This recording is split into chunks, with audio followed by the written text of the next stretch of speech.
Bueno, bienvenidos. Ya vamos a arrancar. Muchas gracias a todos los que ya están conectados.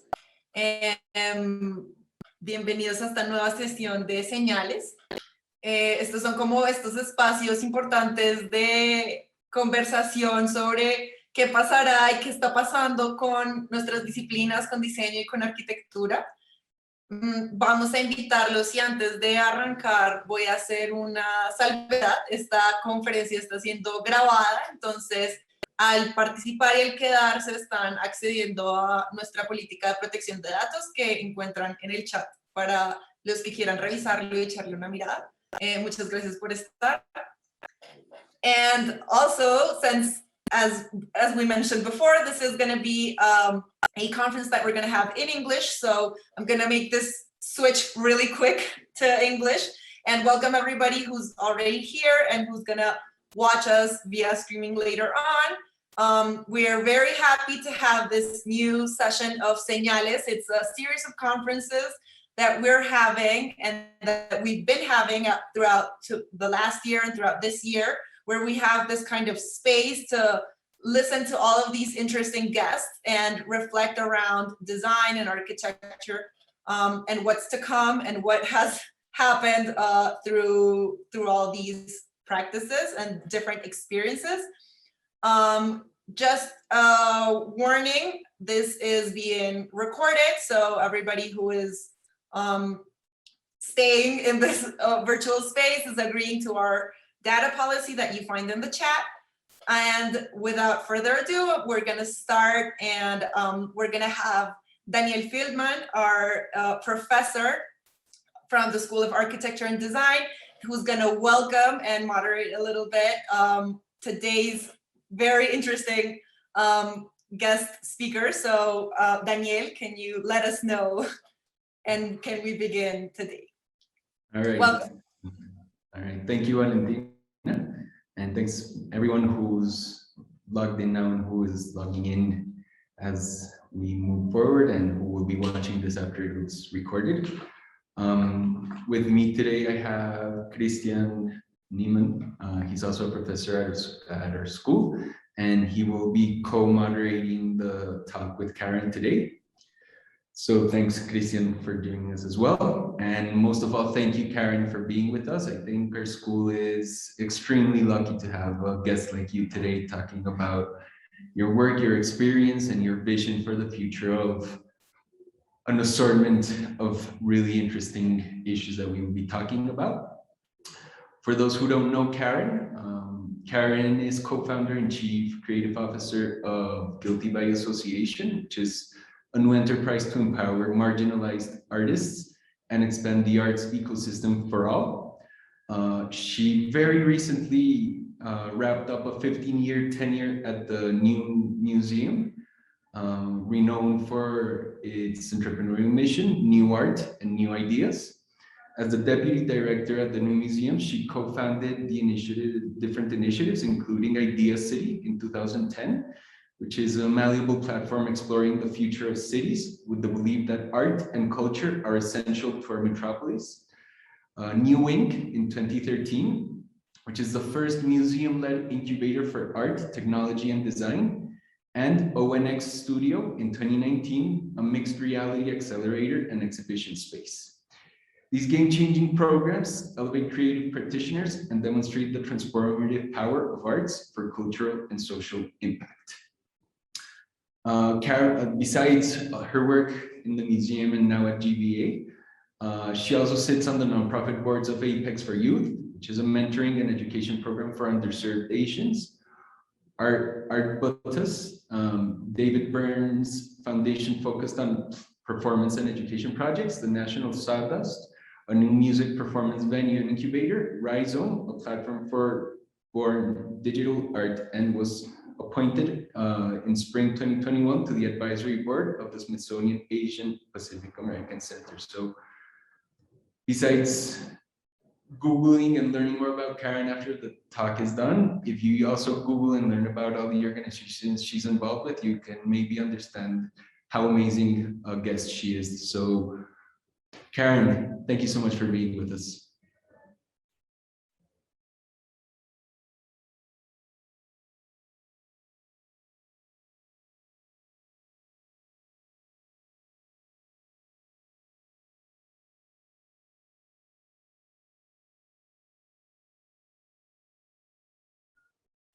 I think you're still muted, Karen. Karen, you are mute. I just unmuted. I apologize. I think everybody knows that when you screen share and you go right to play, you actually lose all your Yes, you're blind. your tools. We can hear you now. Okay, great. Well, thank you, Daniel, so much for the invitation and to the university. It's such an honor, such a pleasure. I have some very good friends who are from Bogota, so this is very special for me to be able to speak with you today. What I thought I'd do is just give a little bit of the background, which, you know, the new museum is to your right here.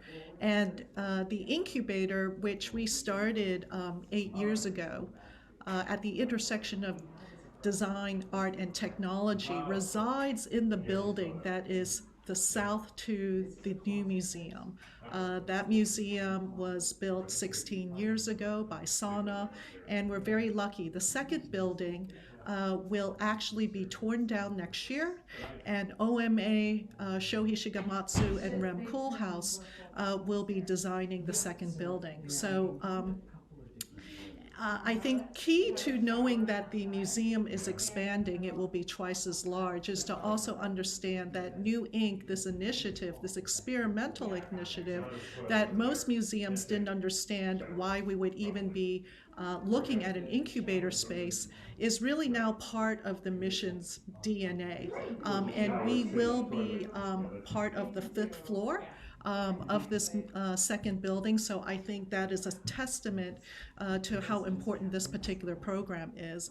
On the left-hand side, you see myself and Lisa Phillips. We started this incubator at this point 8-9 years ago, and we've had some terrific female leadership, starting with Julia Kagansky, who was our first director, Stephanie Pereira, who is from Kickstarter, who really, you know, focused more on infrastructure. And before I left the museum this summer, I was able to make one more hire, which is our third New Ink director, Salome Asaga, which we're thrilled about. So a point here around the importance of female leadership.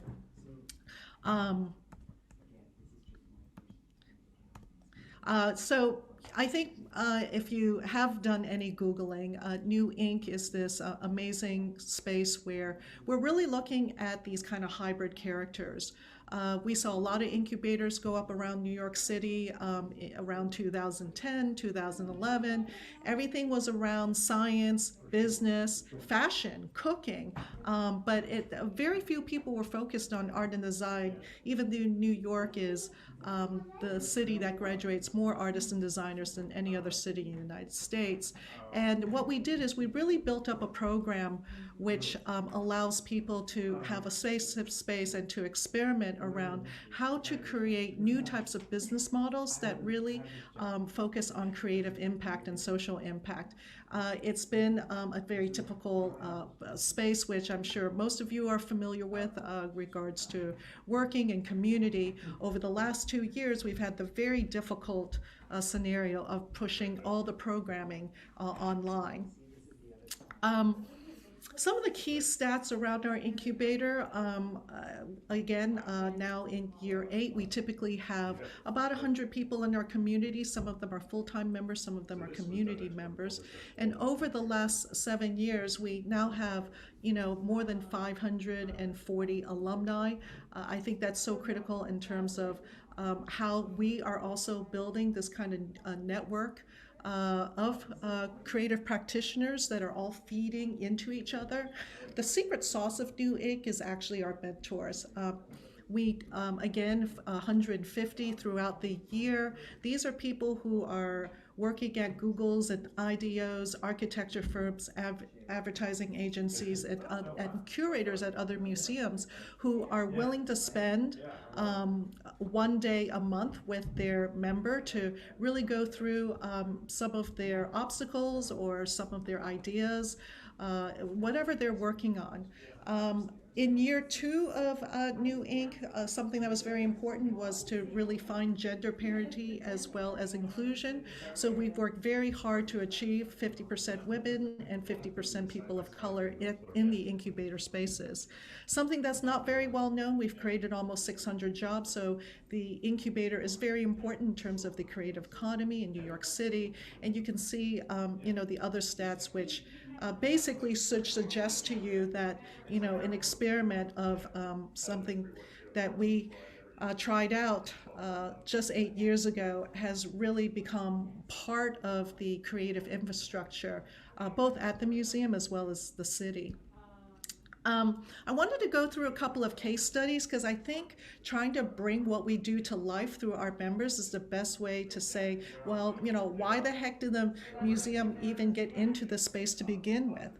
Largely because the notion of who an artist is quickly expanding, and we truly believe that there are those artists with a capital A who show in museums and white wall spaces, but there is now a growing legion of artists with a small a who consider themselves designers, coders, hackers, DJs, chefs, you name it.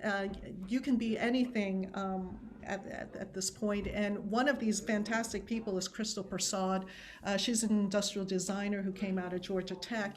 And 6 years ago, she started a collective called Group Hug, where she essentially wanted to tell a different story around climate change and make products that would solve or be part of climate change action. The picture on the right here is her presentation at Shark Tanks a couple of years ago, where Mark Cuban invested $150,000 into Group Hug so that she could tell a story in a different way, which are these solar panel that are quite decorative, that can go into domestic spaces, and they recharge your phones and computers. I think what's quite interesting around what she's trying to do, and she's become quite successful selling these panels, is storytelling. This picture, which I think most of us are quite familiar with, is when we talk about climate change, it's very apocalyptic, it's dark, it's death. And the way she's looking at it is, let's make it intimate, let's make it personal. It's been a lot of work with children's museums. Can we make these solar panels look like animals? So right from the start, kids are very attracted to looking at these different kinds of sustainable energies. And here is also the kind of look and feel of, how she's selling the product. Again, it's very Instagram friendly. So I really want to kind of key into this idea around entrepreneurship and storytelling. Karen, so could I interrupt and talk about this last case that you just presented on criticism group hub? So it's interesting how a lot of what she was doing to a certain degree is design and coming up with a product and coming up with a technology and like serving a problem, trying to solve a problem that she sees with both climate change and kind of different ways of having electricity at home. But it seems to go a little bit beyond that. It seems to me from this idea of the apocalyptic image versus the fun image to talk about climate change, and even what you're showing now on screen, how it's even marketed and it's become phrases that you can sell on, Instagram. What was the relevance of storytelling in her entrepreneurial process? Because it's a lot of people talk about solar panels to kind of deal with climate change, but this seems to have a different way of approaching it. Yeah. I think what's exciting is we have a new generation of designers who are really trying to upend things. I was reading in the New York Times the assessment of the of COP26 in Glasgow, and they said, there were basically two factions. It was essentially the old men who would still retain most of the power of where climate change will go, and a lot of angry young women who were calling it out. So, you know, you had these two factions, and it made me think that there's very much a third way, which is Crystal's way, where she is trying to find the positive. She's trying to find the small actions that subsequently feed into, you know, these larger movements. And it was really from her own personal struggle as an industrial designer, not to even be able to grab or get her hands around the idea of climate change and solar panel energy. It has been something where it feels like if I don't have a home, I can't participate. So she really wanted to figure out how all of us could participate, and that's the reason why she created this mini solar panel, which right now I believe the patent is pending. So it's just really great that you've brought this point out in terms of you know, how this has been something that, you know, it's literally been around for the last 50 years. And here, because we have younger designers coming into the field, they're really approaching it in a substantially different way, something that's much more personable. Hi, Karen. I have a follow-up question about this. I think it's a wonderful project, and here with students, many times you see wonderful projects in the academic environment, but what it misses is this possibility to understand what is needed for this project to become real. And maybe you can tell us what New Ink has been offering this project with the mentorship and everything to understand how to create this environment in which this kind of enterprises can flourish. Definitely. I mean, I think one of the key things that we look at is, you know, we're a mini business school for creatives, and when you sign up and you're a full-time member for a year, you know, several of the things that we are really focused on is that you guys know how to write a business plan, that you have your mission statement, your core values, and then beyond that, it's really, do you have a right deck? Do you know how to tell your story? And we also, a number of folks also go through public speaking workshops. So quite frankly, it's just a lot of brass tacks, because the people who are part of New Ink all have amazing ideas, but now they have to find the shape to it. They have to find how to structure it. And I think one of the things that I learned very quickly is I had imagined that we would be this quasi-crystal ball, and you come into New Ink and it just took a year and then you'd be very successful.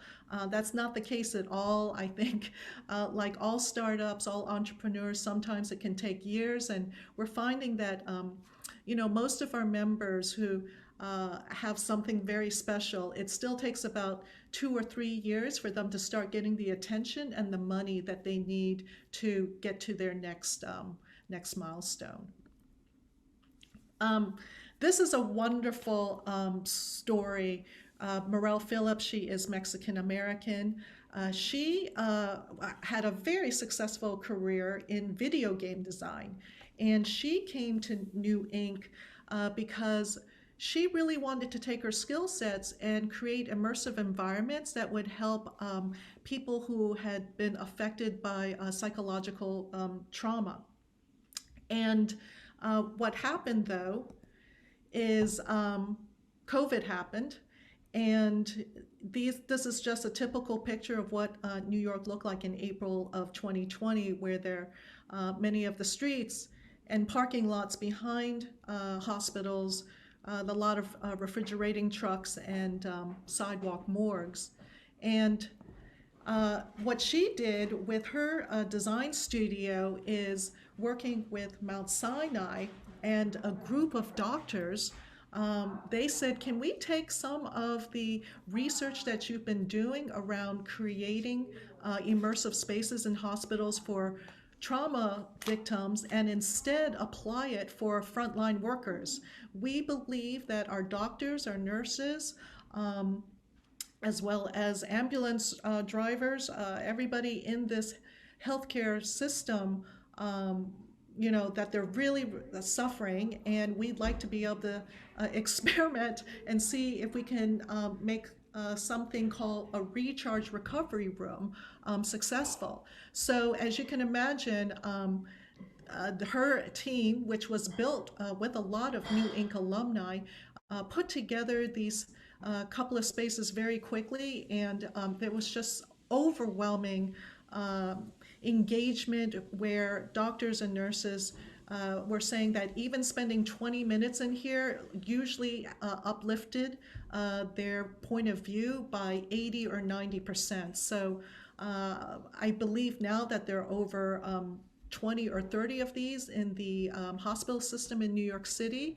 And because of this work that she did in this crisis moment, this year she has been able to return to the original work, and now, of course, with all of this attention and as well as having a minimal viable product, she's working and has built one of the first bioexperimental spaces, which is working with extreme brain trauma in these beautiful hybrid spaces. Wow, that's a great example, kind of super. It's really interesting to see how she went from video games, which is 100% digital, to like these immersive environments that were very much based on kind of physical analog realities, and then this notion of how hybridity can be a tool for healthcare.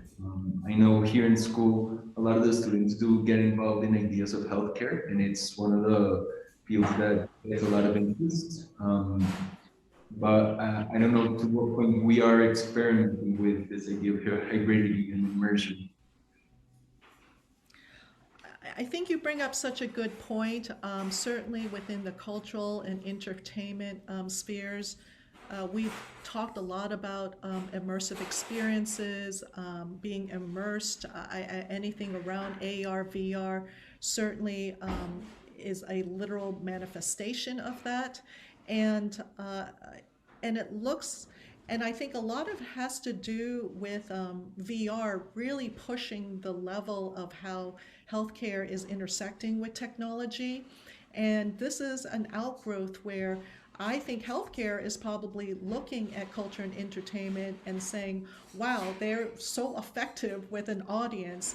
How do we take the best of these types of immersive technologies and now tune it specifically for patients or for doctors, really around this notion of wellness. So it's a brand new field and super exciting. And especially because it's an area where normally you try not to invade. I mean, you're not a doctor, you don't know how to treat people as a designer, and it's always kind of scary to get involved in this kind of environments. Has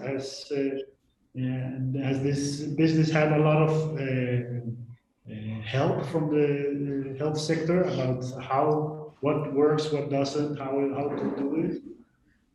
Absolutely. I mean, what's amazing is I think also as doctors who have graduated into management positions, who tend to be younger, they're certainly embracing new technology. So they're very excited to work with a cast of characters like a New Inc. team who are they're coders, they're video game designers, they come from advertising, they're traditional artists, and what everybody's really looking at is being able to bring forward something that is not only culturally impactful but socially impactful, and it's an area which I am quite convinced will just continue to grow, and I think there will also be money to be made. As you know, and of course, resolving and being part of the solution for a number of different kinds of medical issues. For my final case study around some of our new ink members, I wanted to share movers and shakers. This is Glenn Cantave and Idris Brewster, both under 30. And they have been very convinced that the way history is taught in the United States is lacking, and that they really want to help be able to bring a curriculum of Black and brown bodies. And so the way they've been able to look at this is first through this notion of monuments and how monuments and representation has been so much a center of what the American population is obsessing about right now. So just a quick stat here, in the United States, there are over 5,100 statues of people. Out of that, 700 are Confederate statues, and we have only just nearly 400 of those monuments of women. So we have more Confederate statues than of women. And I think, of course, the crazy thing is, out of those Confederate statues, 200 of them are Robert E. Lee. And here, this is a recent image in Virginia where this statue has yet to be taken down. And you know, the public, the protesting, the type of hacking with digital and technology affects is such a powerful image. So what they are suggesting is, as monuments become more and more fractured, are we going to take them down? Are we rebuilding? They wanted to create a free app called Kinfolk, where you can essentially place monuments in your living room, on your beach, and in your cities of characters who deserve recognition. And in this case, this is Toussaint Louverture. He was the first freed slave to lead a successful rebellion in Haiti. And what this does is really set up for education to work with younger kids who will use this app and really move through a kind of history lesson that they are not getting in their own public schools. And of course, you know, one can imagine perhaps someday a monument like this at the Christopher Columbus Circle in New York City. But for right now, the idea is that we will have these AR monuments that we can tell stories around. That's super interesting what those two are doing. The shakers, it seems very appropriate for the times, and to a certain degree, if we try to place this locally, there's intense parallels going on. We also have issues with monuments going on right now, and kind of the representation of indigenous communities versus the colonizers that came and established their colonies in Latin America. It's kind of beautiful and subtle, but also extremely radical. And I wanted to ask, in the time that Movers and Shakers has existed, I guess there's been also this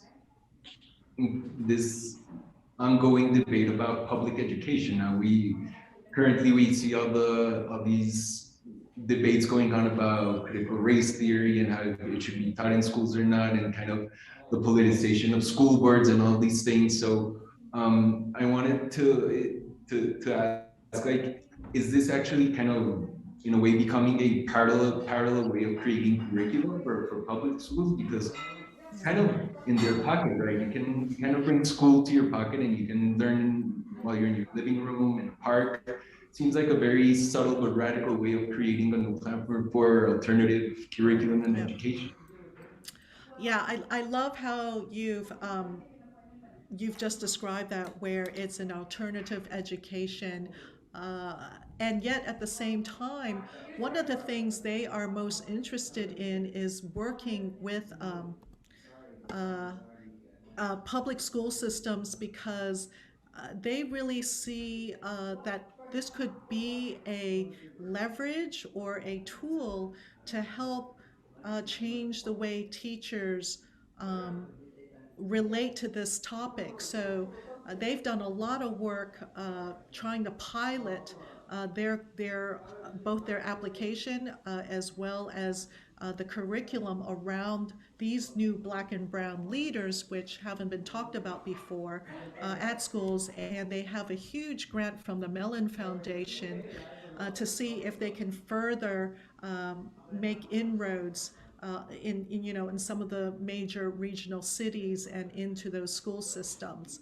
Another place where people have been very excited is that they've also started to partner with major brands like Netflix, where in the case Will Smith had a documentary coming out focused on new Black heroes. They commissioned movers and shakers to include some of the Netflix heroes onto their platform. So I think there's just a number of verticals that this nonprofit could take off in that can, both change how we tell stories and who we think of as leaders, as well as how they're going to generate income to be able to get this work done. So it's really exciting, and also something that they'll very much be the first to suggest is that this was not an overnight success. I think they spent, again, 3 or 4 years coming up with this idea. Verizon in 2019 gave them a decent sized grant so that they could beta test it, and then subsequently they have been able to get quite a bit of foundation funding, so they now have a team of almost 10 people at this nonprofit that's now been in existence for a couple of years. What I thought I would do as a last case study is to talk about myself for a couple of minutes. I spent 15 years at the new museum. They were amazing years. I love the space of contemporary art and design. But ultimately, I think I caught the bug, particularly as, a woman of color. I was excited to see if I could run my own enterprise, if I could be the one making the decisions and the buck stops here. So it's very exciting that just a couple of months ago, I started raising money with my co-founder, Derek Wiggins, on a new startup called Guilty by Association. The phrase guilty by association has long been this notion that if your friend is guilty of something, by association, you are probably guilty of the same act, crime, or attitude. And so Derek was very excited that eventually, when the time was right, that he would be able to create a company where he could work with friends who all had the same type of values. And in this case, we've joined to create a platform to empower the underrepresented artist. I think, as most of you guys can agree, and as most of us have experienced, the art world remains focused on white men. Of course, over the last 2 years, there's been a lot of amazing movement, which we hope is not window dressing. And really, the opportunity is now. These are just some statistics you may or may not be familiar with, but I think the one that is very crucial is BIPOC artists make up less than 9% of the available art market, and yet minorities represent over 40% of the US population. So, there's just a tremendous disparity in terms of who gets to be part of an art world, who are the gatekeepers of this ecosystem, and we'd like to try to flip that around by essentially privileging BIPOC artists, women artists, and LGBTQIA artists. And so simply the way we might vet and try to recruit is focusing on the other half, and we will be a marketplace to focus on discovery and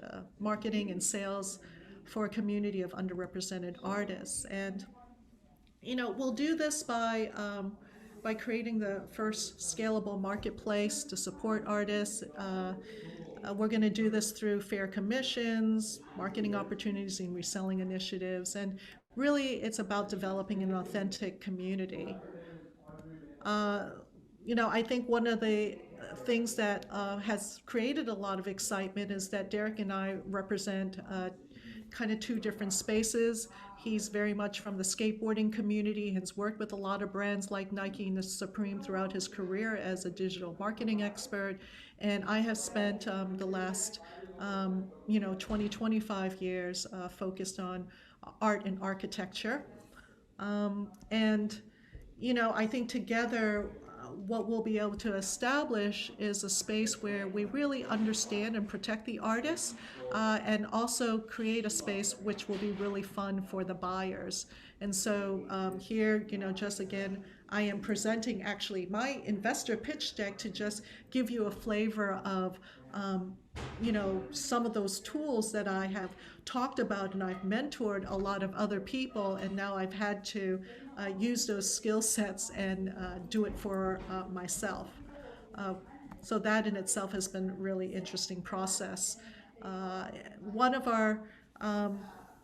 the things that is very important is, just this notion of who gets to be in the spotlight. And so our first event, which was really an under-the-radar party, was to actually ask 16 Asian American artists to come together, sell their work. And the first thing they all said to me was, oh my gosh, this is the first time I've even been asked to show with other Asian American artists. And right then and there, I knew I was very emboldened by this notion of convening underrepresented artists so that they could share their stories, and also create a community that really looks like me. Which then, of course, leads me to this segue around, well, if we're talking about underrepresented artists and wanting to assure them, to give them these digital tools so that we can level the playing field, what are we going to do for artists of color in the NFT space? I think everyone is talking about NFTs, cryptocurrency, quite endlessly right now. And again, this is a space that right now is being powered by white men, both on the artist side as well as the collector side. And I think it's incumbent upon us as educators to really understand this field and to prepare the next generation in terms of how can they operate, how can they be part of the system and be part of the wealth. I just show you OpenSea, which is a platform which lumps all of the NFTs together. So this feels very eBay to me. And when we think about NFTs, I think this is my favorite example, which is the CryptoPunks. It's so funny that these were created in 2017, a little bit as a lark, as a gimmick.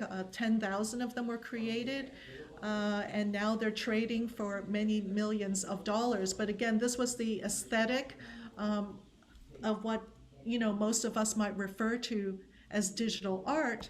And in this case, Foundation, which is one of the fastest growing platforms for artists, as you can see, in just a short amount of time, just 6 months, the art that is appearing on of these sites is starting to look like what we see now in our physical art world. So there's a number of drawings, there's photographs, and I thought it was very interesting that one of the more successful photographers, art photographers on the Foundation website is Alejandro Cartagena, And he has a very successful collection of NFTs, which are images of photographs he's taken for quite some time, called carpoolers. And as you can see, the prices which these are being sold for in cryptocurrency and in Ethereum are $10,000 and $15,000 and $20,000, which is a more significant value than his prints would be in real life. So, you know, with all of this kind of barreling upon us, I think it's also very important, though, I think Guilty by Association will primarily work with artists who are making physical objects.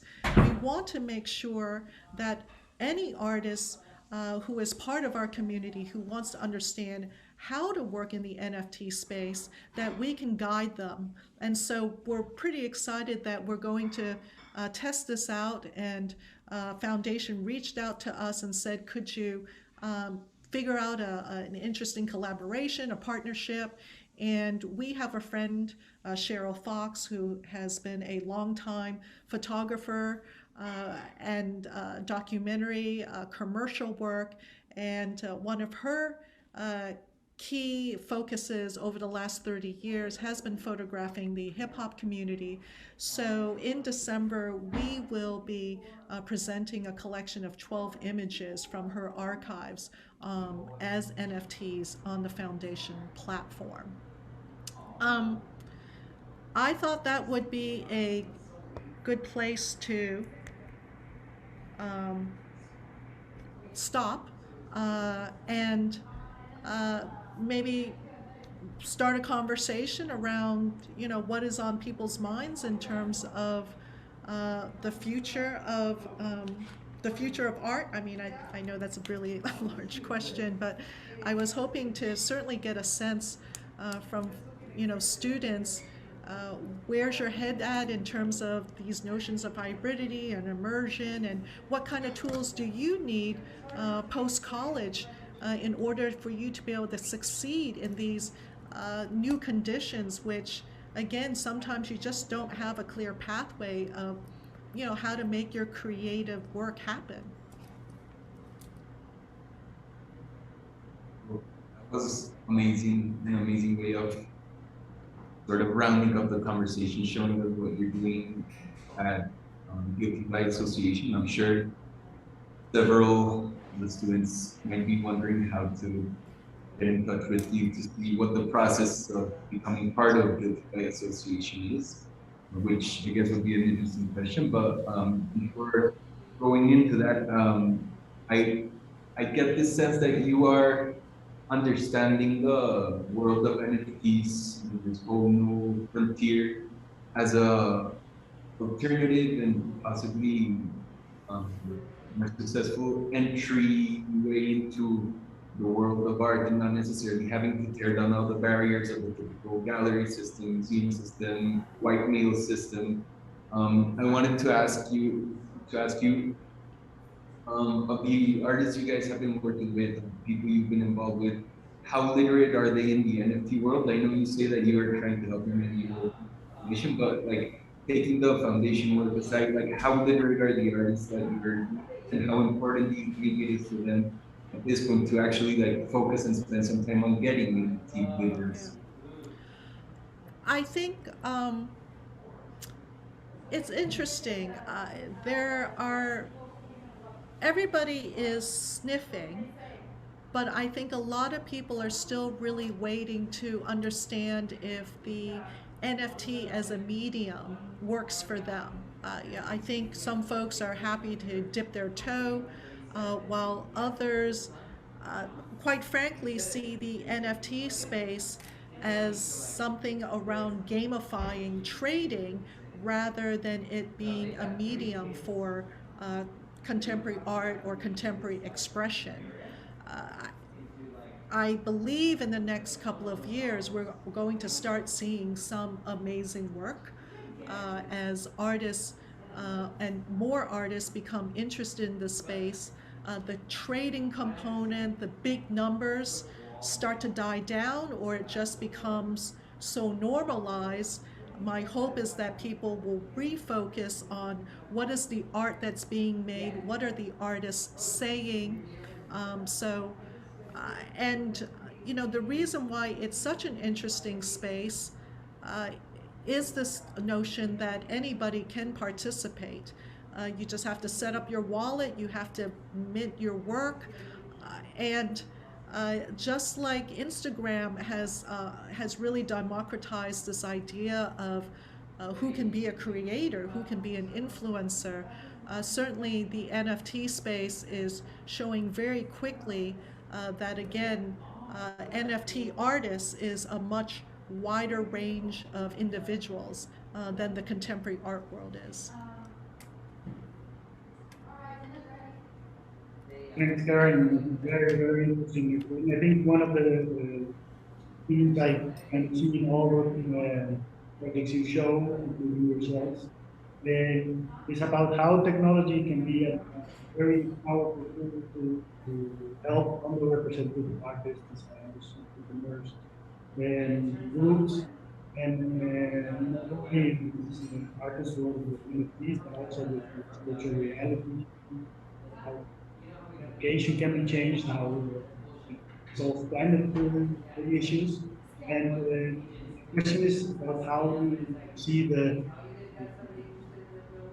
empowerment of groups that don't have very easy access to this technology. In countries as in Colombia, we still have a lot of regions of country that could benefit from technology, but still don't have access to a normal cell phone signal. And I think that's maybe the issue that would be interesting to track. For sure. Oftentimes I think we all take our technologies for granted, and even the idea of access to technology is one of those foundational concepts with regards to how are we going to create equity.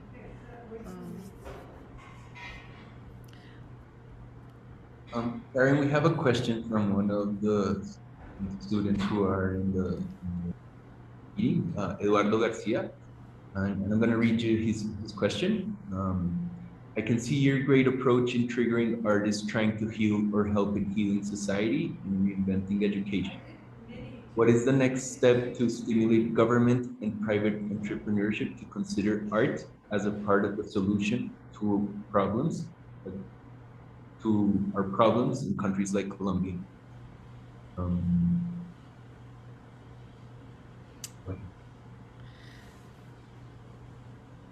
I'm not familiar with your politics enough that I could give a sensible answer to that. I think but speaking from my experience with regards to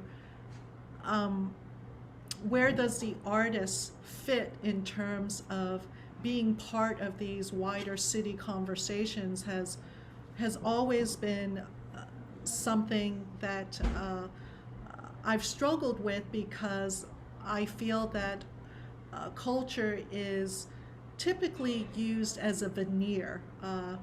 There are a number of problems that cities want to solve first, and then culture gets brought in to quote unquote bring the civic joy or to uplift. And I think what we're trying to be able to demonstrate more and more at New Ink is that the way the artists think is quite different and could be very critical in terms of how we do solve problems around healthcare, around education.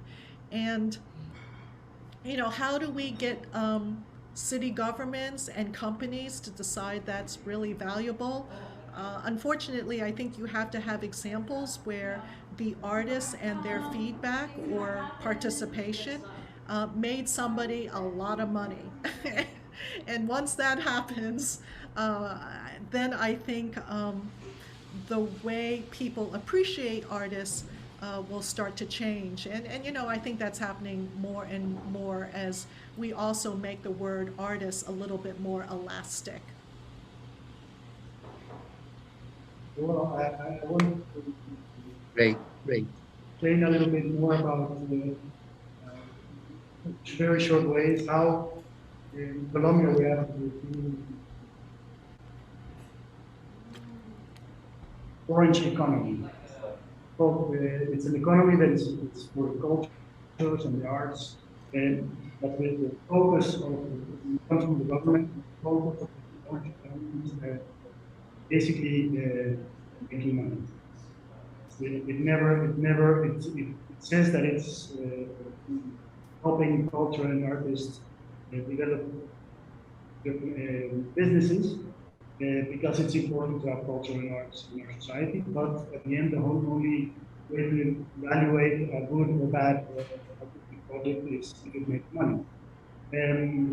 I lived in Holland for a long time, and in Holland we have a very strong, or had, maybe it's not so strong anymore, but very hard policy of accepting art and promoting art and subsidizing art without evaluating its economic value, but more about what's happening in society. And I think that's maybe also a big question to be asked now. All of what you talk about and the projects you talk about entrepreneurship and how it's about making money. And how do you think if you have critical artists who don't make money but are very good society, how can we fit them into this kind of models? I mean, I think, unfortunately, you were kind of coming in and out, but what I will address is around this idea of artists and money. There has been a long romantic myth that artists must struggle before they can become successful. I think it's also a way that the art world maintains its power in some ways over artists. And I am certainly of the belief that artists and their creative labor should be valued in the same way just as corporate lawyers and hedge fund finance folks are valued. I mean, I think it's one of those long time rifts that we have with regards to our teachers, educators, and artists have always been undervalued. And one of the things that Guilty by Association is interested in is not only to be this very sexy platform which will promote a lot of emerging artists across the United States, but the hope would be is to essentially not only create wealth for the artists, but more of it is retained in their hands, and ultimately for artists to begin to understand what kind of leverage they have in order to decide their own fate and how they should organize their business models. It's not unsimilar to architecture. For many centuries, architecture has been beholden to the patron, to the developer, to the landlord, and it has created a something that really, I'm so surprised that architects have not rebelled against the way their work is valued and the way they are paid, and the number of firms who should be much more successful but aren't because they weren't able to put together proper business deals for themselves. Can I call on Carolina Blanco, who has had her hand raised for some time? Yes, thank you, Karen. Thank you for this idea. I love it always when you have the option to look into the future and have steps ahead. These ideas, the gaming, hybridization, and all the things that are already going on and probably in Colombia are still under construction.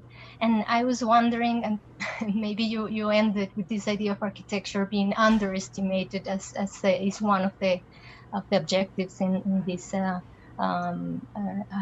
This association and this idea of setting a platform for people to be more visible. And I think architecture is starting as well a path through more visibility from different kind of association collectivities and things that are going on.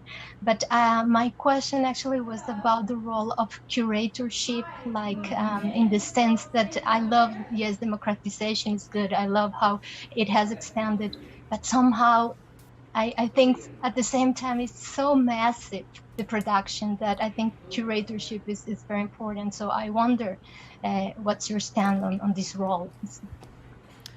Oh my God, that's a great, that's a great $64,000 question.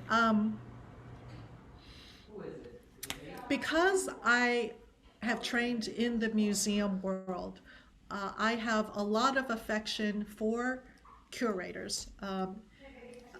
And that's primarily having watched them up close and also understanding what the product is, which typically is a book, an exhibition.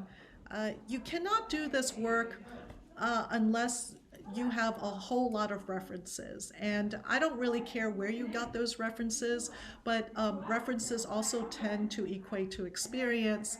And so this notion that we're all curators, to me, is a little bit fucked up. I believe in curatorialship, that it takes sometimes years to make an exhibition, which oftentimes is transformative, inspirational, educational.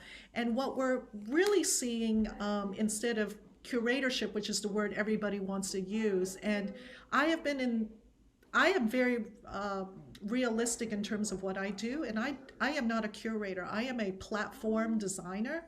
And so I have a lot of respect for that word. What we're seeing, though, is a mass adoption by particularly the retail world, the fashion world, the entertainment world, taking on this word curator. And for them, it's not about curatorship, it's really about connoisseurship. And so I feel they've gotten those words mixed up. And and for me, I still certainly use the word curator with a lot of respect and specificity. Thank you. Thank you. That's not a Gen Z attitude, though. I mean, this is a Gen X attitude I have. That's a tough question, but so I don't. Seems like there's no more questions right now. Can I do then another one, very short, but it also there is. Go ahead. is in another topic, and is about colonialism and these disputes on the discourse, and what the message that some artists are supposed to give. I'm a little bit worried on this label that you belong to this BIPOC or in this group, or you're supposed to, and I really feel very uncomfortable of these labels that are starting to affect, I think, arts and these ideas of conveying a message. So on that, maybe. That's another great and thoughtful question. I think labels, for the most part, do tend to be useful, and I think because we are just still in the midst of quite a reckoning, at least in the United States, in terms of Black Lives Matters and Stop Asian Hate. People gravitated towards certain words and verbiage so that it ended up being some kind of shorthand to say that I'm of this club or I'm of this attitude. But I certainly agree with you. As we were developing the language around guilty by association, I had actually been using the word BIPOC quite a bit. And my co-founder was uncomfortable that that's where we were defaulting. And it's really interesting that we subsequently decided to create less specificity and work with the words underrepresented or undervalued. But these conversations are going on all the time, and we're also having to reassess these words as we put together our values and our own mission statements, as we, move through our own creative paths.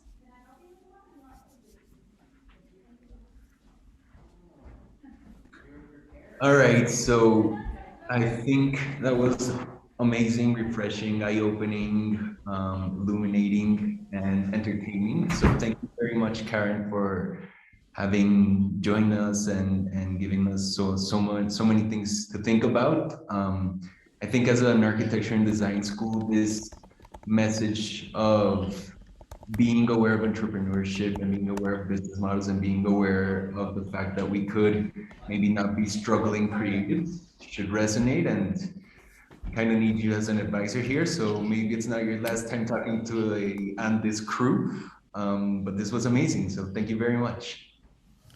Thank you so much for the invitation. Yes, thank you, Karen. Thank you, Daniel, Christian. It truly was great. We fortunately, this whole thing was recorded, and I think that would be essential to reach more people that were interested, and maybe because of time schedule, it's a bit late here. Couldn't do it, but I guess, that's the great thing about technology. Thank you so much for everything you shared with us. It was really interesting. I mean, really interesting. And thank you, everybody who was here. If you have any other further questions, I mean, you can go to Guilty by Association website here at the university. We'll put you guys in contact, and the door is open always for you, Karen, also to continue. I will echo what Daniel was saying, and we would love to have further,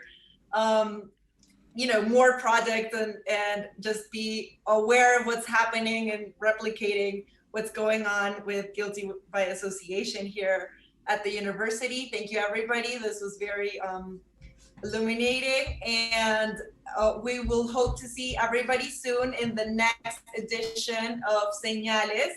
Our next year, Aaron was our